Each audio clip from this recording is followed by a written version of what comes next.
The information presented in this video is not intended to diagnose, treat, cure, or prevent any disease and has not been evaluated by the FDA. Please consult your physician before starting any medical regimen.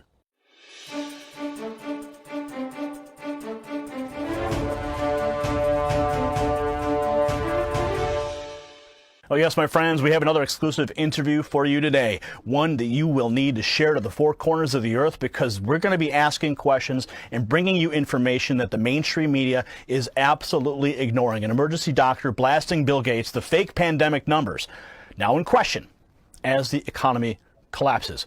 Rashid Buttar, he graduated from Washington University with a double major in biology and theology before attending medical school at the University of Osteopathic Medicine and Health Sciences College of Medicine and Surgery. He trained in general surgery and emergency medicine and served as brigade surgeon and director of emergency medicine while serving in the U.S. Army.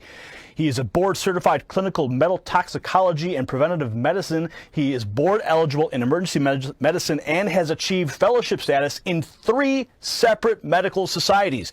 Today, he serves as the medical director for the Centers for Advanced Medicine with clinics in California and North Carolina. These clinics specialize in the needs of patients with immune dysfunctions and toxicity issues, usually manifesting in various conditions such as cancer, heart disease, and autism. And for over 20 years, he has been ranked as one of the top 50 doctors in the United States. His first book, The 9 Steps to Keep the Doctor Away, became a Wall Street Journal, USA Today, and Amazon bestseller, and is now an international best-selling book translated into multiple languages.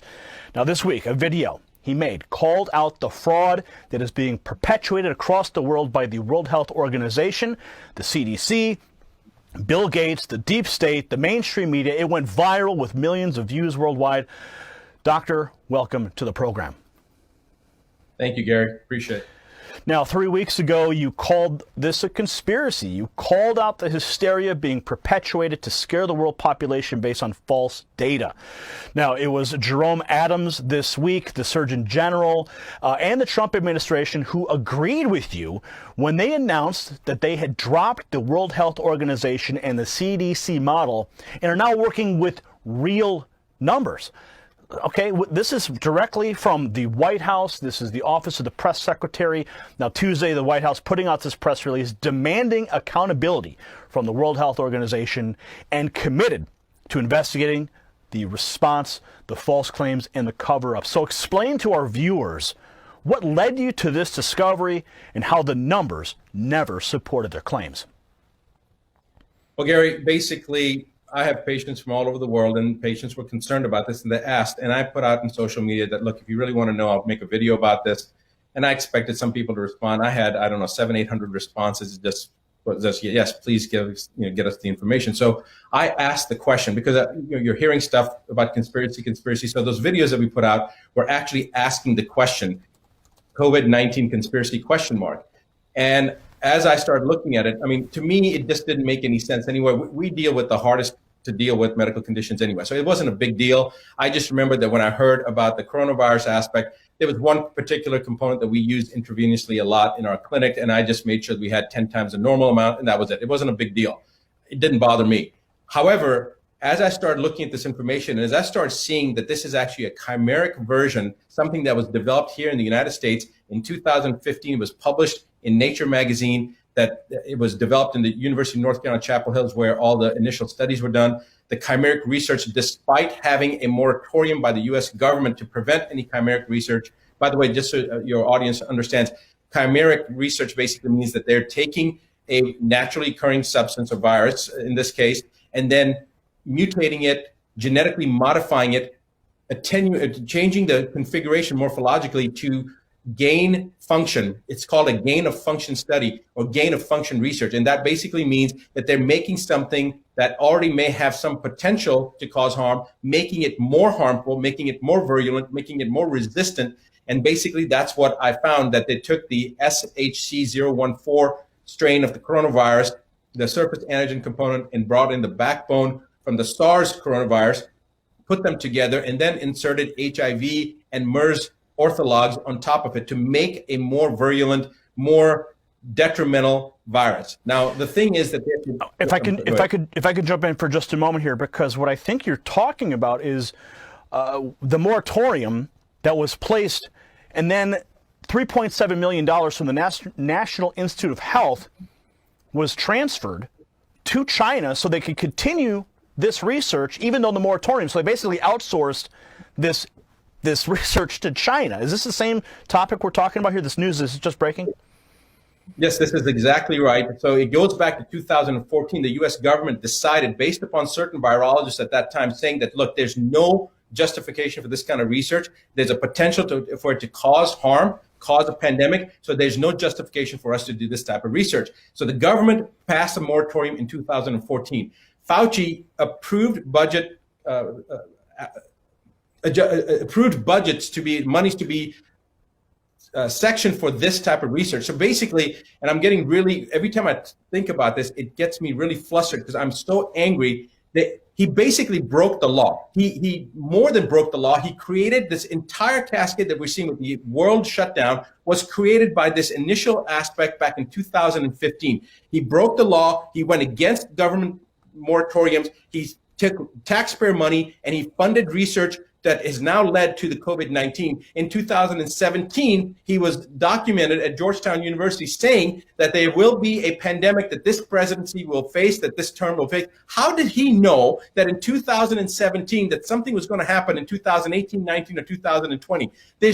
You can't predict the market from 3 days from today, what's going to happen. How did he know that there was going to be a pandemic? He stated the president of this president will face a pandemic. The exact quotes, I don't want to say the exact words. You guys have the video footage. My point is that when somebody starts making these type of statements, and then they were involved with the breaking of the law to fund the research that American taxpayers paid for, that then goes to Wuhan and now trying to create this diversion and say that it was China. God, I don't know whether it came from China or released in China, whether it was already released here. It's irrelevant. The complicity of what's going on right now, whether it was released in China or whether it was already here or however it happened, the U.S. system has condoned it, has jumped on it. They're opportunistic. They're shutting down the economy when they know, in fact, that there's no basis. I mean, there's no virus that leaves 6 feet or 12 feet. Now they're saying 13 feet.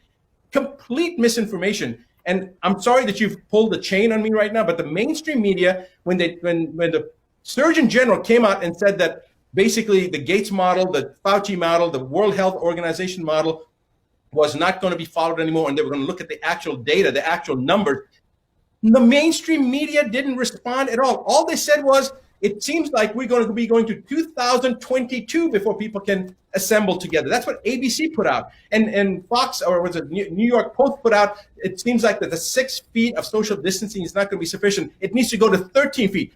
There is no virus, bacteria that jumps 13 feet. It defies every logical aspect of science and medicine. And what really, really pisses me off is that there are thousands, tens of thousands of doctors and scientists out there that know that this is a fraud, and they're not saying anything. Either one, they're scared of social ostracization because they're going to be called out, or social shaming, or they're afraid of that they're going to lose their license. For God's sake, this is changing the planet, and every scientist and every doctor that knows this to be a facade needs to open their mouth and speak. There is every aspect of science has just been literally picked up, thrown in the toilet and flushed down. It's like everybody's ignoring it. The fundamental aspects of how the human system works is being ignored. Physiology is being just put in the garbage bin. Every aspect of virology and infectious disease is being ignored. Koch's postulate has been ignored.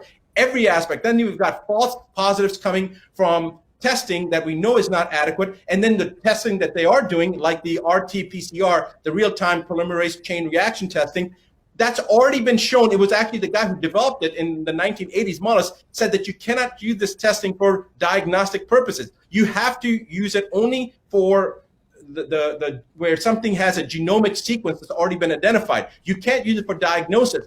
Yet they're using it for diagnosis. And when that's not enough to justify the number of deaths that they've created this pandemic for, they're causing doctors and nurses to go back and change the death certificates to say COVID-19 is the first cause of death. And if that's not enough, now their mandates being sent to every state, every doctor from every state medical board saying that there's no necessity to test. I got a letter like this myself. If they have symptoms, send them home. And then the mandate of listing the cause of death is COVID-19. The media propagating footage of hospitals and from one country to another country using the same footage, people, the same person dying multiple times, use of mannequins to show that the people are dying, and yet they can't even show ambulances that are doing anything. They're all parked. They're all sitting there. People are playing chess. They're playing card games because they're so idle. Nurses are being laid off right now because there's not enough work. But they're pushing this agenda of fear, fear, fear. The fear mongering itself will increase your adrenal output, will cause more stress, more emotional distraught. The emotional aspect, one side, now you're talking about the financial aspect. People are going to get stressed. Guess what that does? It reduces your immune system and makes you susceptible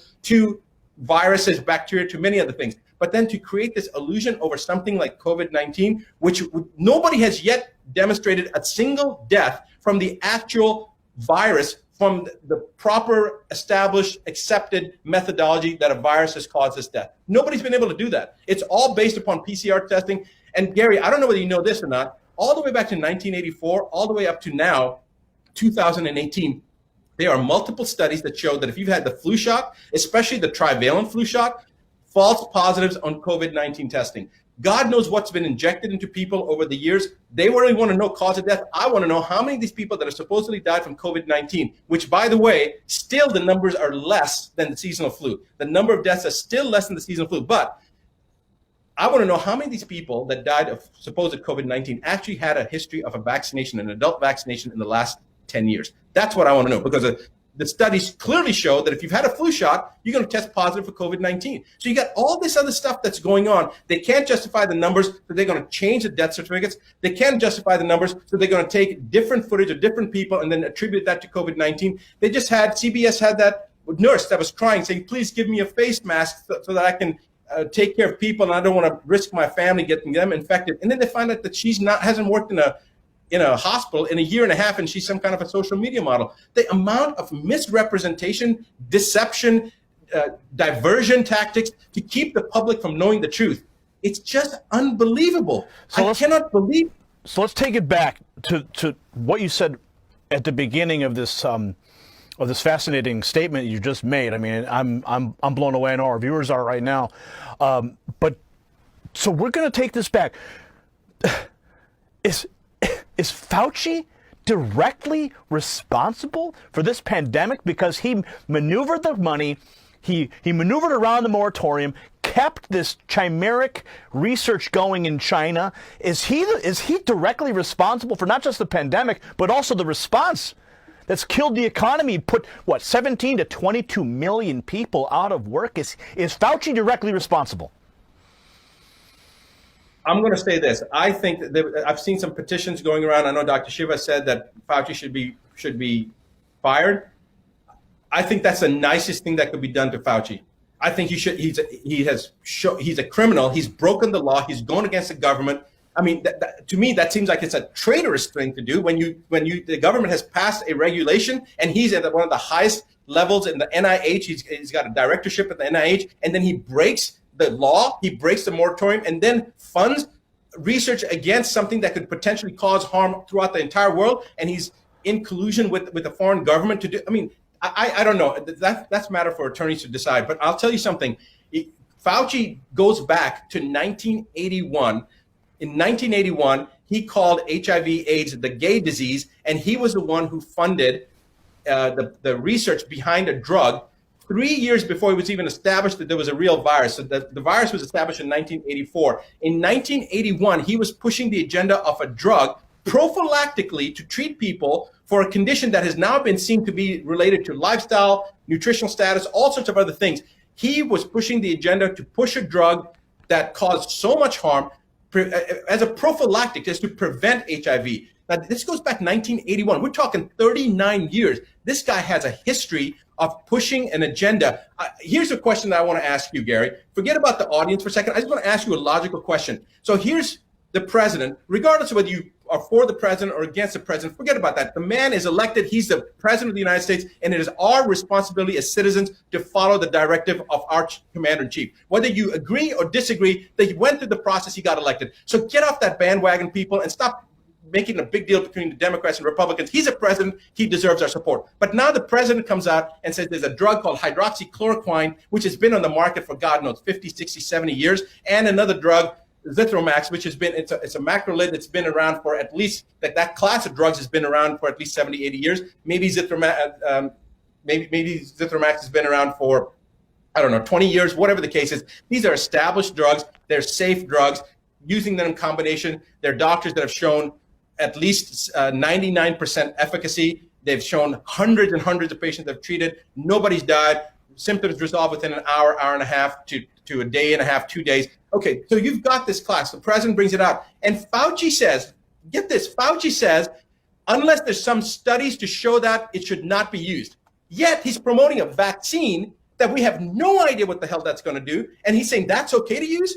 I mean, if that does not show a conflict of interest, I don't know what does. People need to wake up and realize there is a massive criminal component to this. This entire world economy, the whole world economy shutting down, it comes back to one person, in my opinion, and that's Fauci. Now, there's other people that are involved with the charade, obviously, but Fauci is the person that they put up in the front, and Fauci is the one who had the ability to stop this. Fauci has told a friend of mine, Judy Mikowitz, who I was doing an interview with just about an hour earlier, she went to jail and spent 5 years. She was threatened by Fauci 10 years ago when she came out to say that the viral studies and the research that she had done, and she was in charge of doing the research in Ebola to make it more virulent. The gain of function studies on Ebola, she was responsible for that. When she realized the stuff that she had developed and the stuff that she was researching was being used for nefarious purposes, and she was going to be a whistleblower, her career was threatened, and more, her life was threatened. She refused to back down. She went forward, and guess what they did? They framed her and they put her in jail for 5 years. She's got a book that came out today, I believe called, it's called Plague something. It just came out today.